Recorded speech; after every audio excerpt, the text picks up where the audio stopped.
Imagine if you had a library of books that could be written by anyone in the world. Regardless of their views, morals, or anything, you could theoretically find their book and read about them. That's basically the internet. Some of the best and worst of humanity has been showcased online. Today, I'll be talking about some of the darkest things I could find online. Follow my social media and let's go. Some of you have probably seen Welcome to the NHK.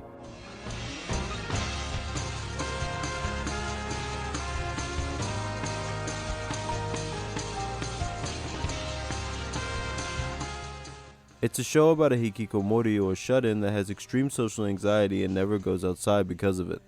I'm sure that some of you can relate to that experience, and even I have had some serious struggles with that same thing. It's rough, but most of us don't have a truly severe case, one so intense that we've only left the house 6 times in the last 12 years. This leads to our first entry, a 2011 forum post by a user called T Cyan. As you can imagine, people struggling with social anxiety have forums dedicated to supporting and helping each other deal with the everyday issues that their condition causes them. A lot of people vent their frustrations in places like this, and this post stood out to me as particularly dark. In the beginning, they say they didn't really have any extreme social anxiety until they were 18, when it became so severe that they couldn't even leave the house. After that point, they only left 6 times for the next 12 years.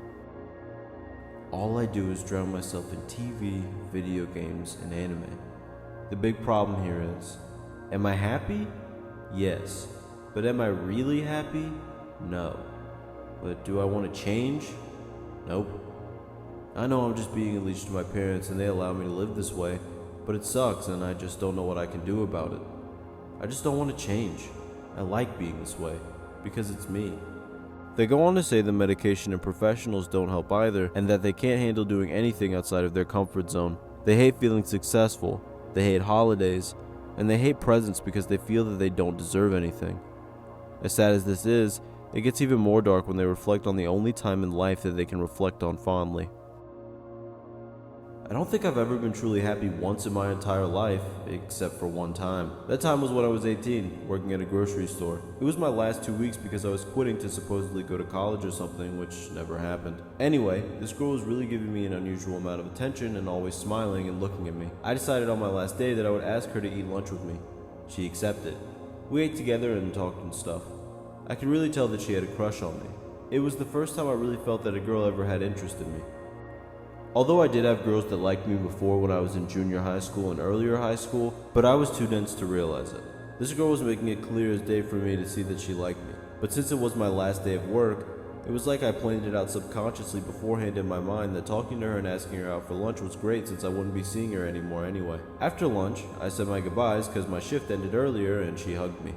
That was my first hug. That was probably the only time I ever felt great about myself. But what did I go and do next? Nothing. I never bothered to see her again. I basically pushed her away because I was afraid of getting into a relationship. Shortly after that is when I turned into a shut-in and stopped going outside. A chance at happiness taken away because of the painful vices of his own mind. Some of us may be able to resonate because we may choose to not hang out with people or communicate due to the negative mental effects that it can cause us. In that way, it's even more disturbing because the same mind that's holding you hostage is also crying out for help. The poster then says they only had one friend and haven't talked to them in 12 years. Their uncle tried to help them by sending them a stay-at-home job to apply for, but they couldn't even do that. They end off by more or less saying that they'll live like this until they have nobody to take care of them, and then that'll be it. It's a sad thing to see, and I hope that all of you that are dealing with a situation this severe can not only find a way to cope, but also a way to lessen the severity of the effects slowly but surely in a healthy way. Entitlement is a feeling that many of us have experienced in one way or another. Sometimes it can be justified and other times not. When it comes to other people, a lot of times entitlement can be misplaced. And that's where we lead into a very unnerving post I found on Reddit. This is a screenshot from a different subreddit, so the censoring is not mine. The title says, "My roommate is afraid I'm gonna attack her and it pisses me off to the point of wanting to attack her. What do I do?" Now, most of you would automatically either say go get therapy or get a different roommate. It's never a good sign that someone being afraid of you makes you want to do the thing that they're afraid of you doing. I found a roommate on Craigslist who is doing about $200 worth of cleaning every month for an $800 a month room. At least, that's the arrangement. She's been here 2 days, and she won't tell me her age or where she's from. She runs across the room into a corner every time I enter the room. She keeps a 30-foot distance from me at all times. I think she thinks I'm going to her. But I really want to punch her in the jaw. It's insulting. It's probably about what you expected, right?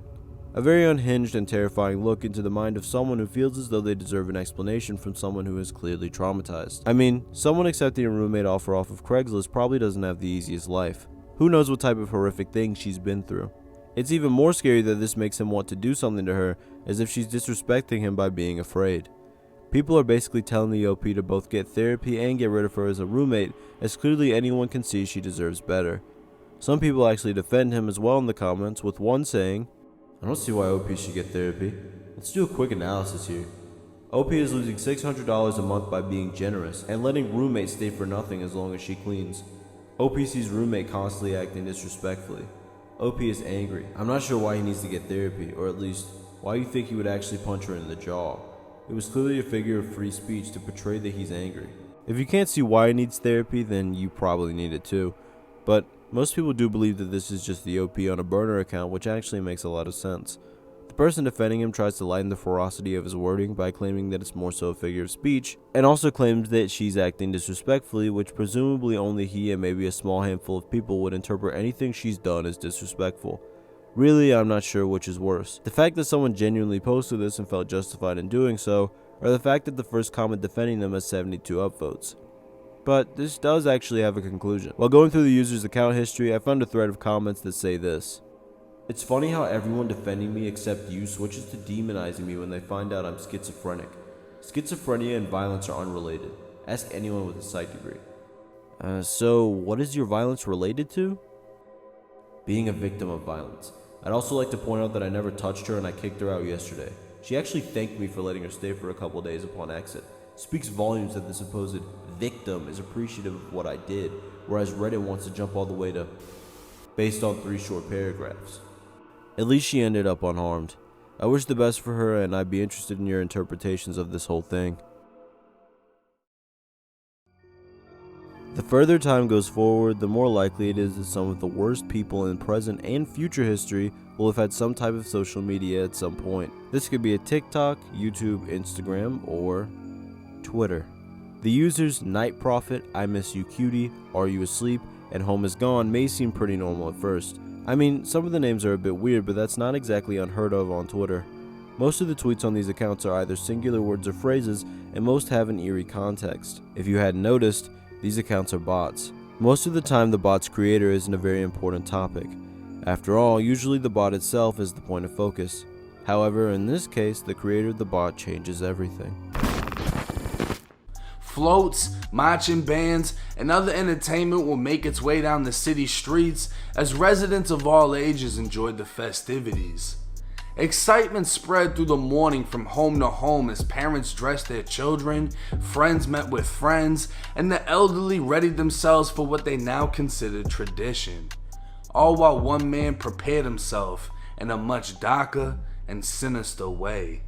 It was 9:58 when a woman snapped a picture of the calm before the chaos. She sat across from the Ross Cosmetics store, a store that would soon serve as a vantage point for a mass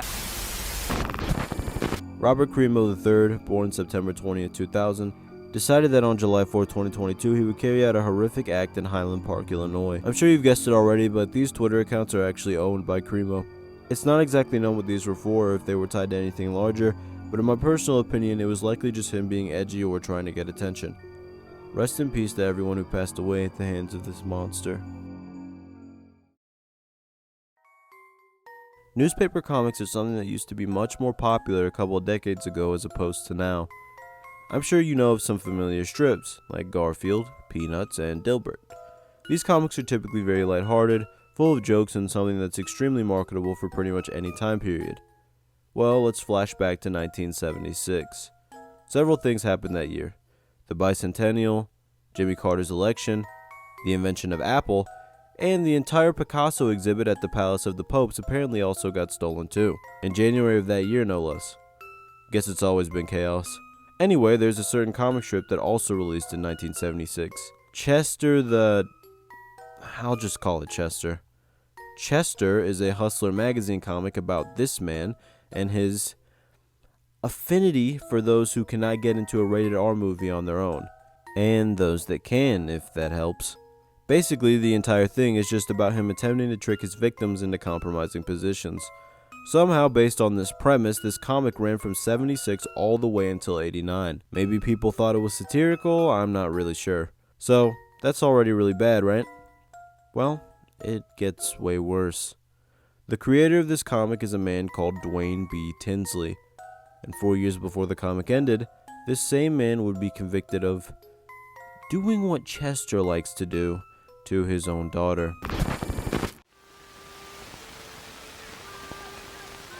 You don't have to pick them off the ground. This man has more in his car, just over there.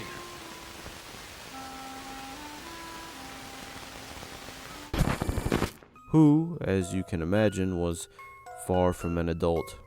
You can look up the case yourself, but the short version is that he got convicted and was sentenced to 6 years, yet only served 23 months. During his less than 2-year sentence, he made sure to continue the release of these comics.